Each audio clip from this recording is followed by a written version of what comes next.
Bonjour, j'espère que vous allez bien. Comme promis la semaine dernière, on va voir aujourd'hui ensemble les risques pour l'enfant lors de la prise du repas ou lors de l'accompagnement au repas. Donc c'est une question que nous avons fait la semaine dernière sur la sieste, que nous avions fait il y a 15 jours sur le change. Je vous invite notamment, parce que je n'aurai pas le temps peut-être de faire toutes les petites vidéos d'ici le mois de juin, donc je vous invite pourquoi pas à également y réfléchir. Alors comment faire? On va faire d'abord en essayant d'analyser le protocole. Qu'est-ce qu'on vous demande de faire lors du protocole, lors de l'accompagnement au repas, mais aussi lors de la préparation au repas, lors de la conservation au repas.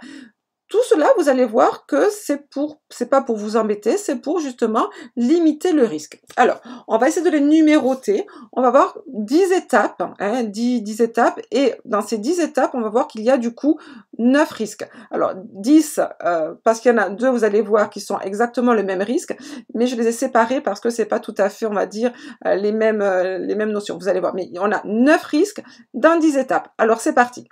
Première étape, on vous demande, lorsque vous recevez le repas d'un prestataire extérieur ou des parents, on vous demande de conserver le repas immédiatement au frais, 4 degrés, ou on vous demande de le mettre en liaison chaude, 63 degrés.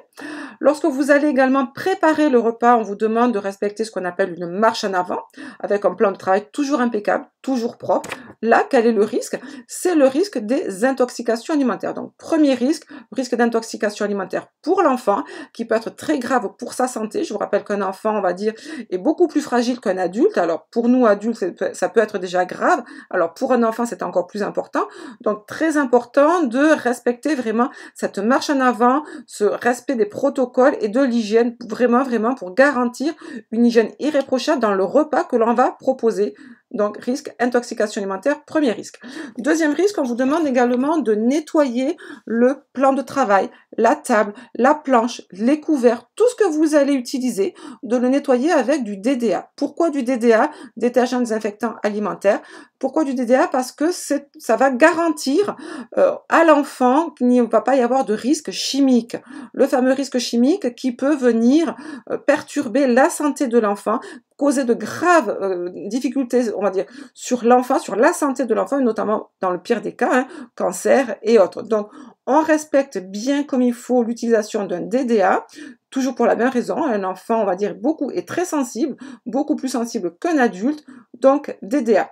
Dans ce risque chimique que j'ai mis en 3, que j'ai séparé en 3, voilà, on va également proposer à l'enfant des produits du matériel qui est aux normes françaises ou normes CE.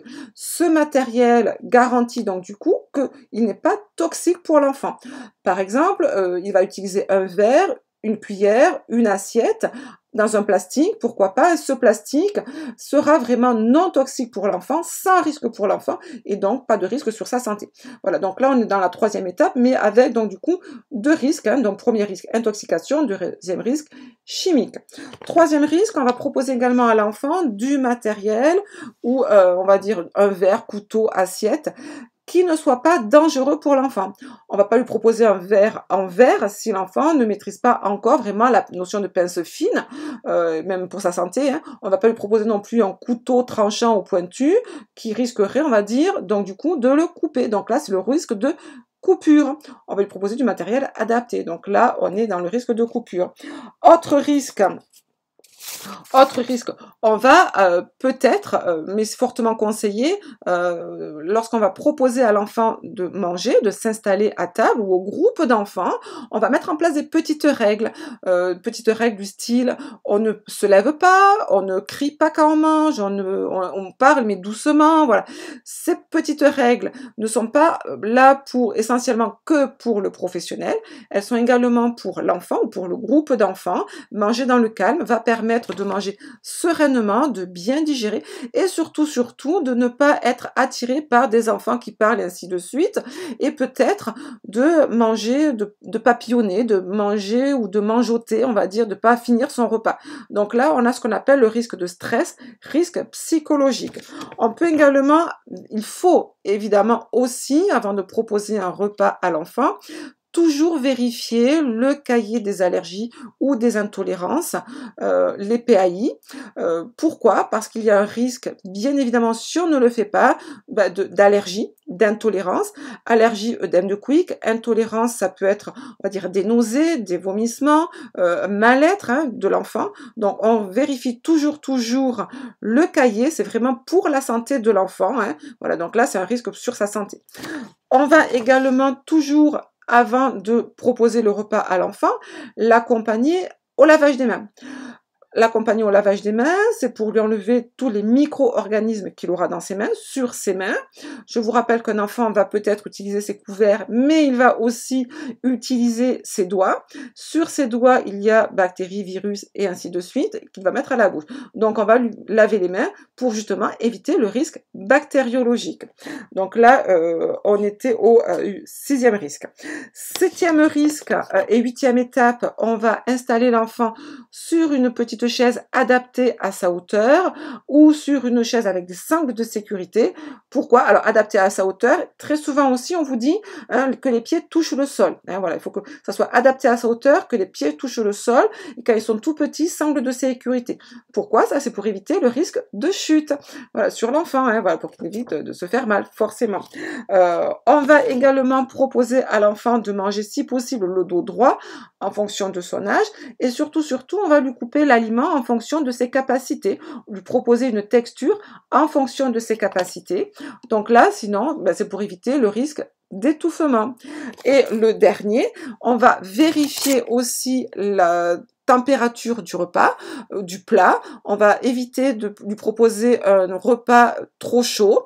On va éviter d'utiliser le micro-ondes parce que justement, le micro-ondes, on va dire, n'a pas une température homogène. Il faut bien mélanger. C'est pour ça, c'est l'une des raisons pour laquelle on vous demande d'éviter le micro-ondes. Mais en tout cas, il faut vérifier justement la température du plat, le repas, y compris le biberon. C'est pour éviter le risque de brûlure. Donc, si on reprend tous nos risques pour que ça soit bien clair dans votre tête. Premier risque, le risque d'intoxication alimentaire. Deuxième risque chimique avec si on n'utilise pas un DDA ou si on utilise du matériel qui n'est pas adapté. Troisième risque de coupure si on propose à l'enfant du verre et ainsi de suite.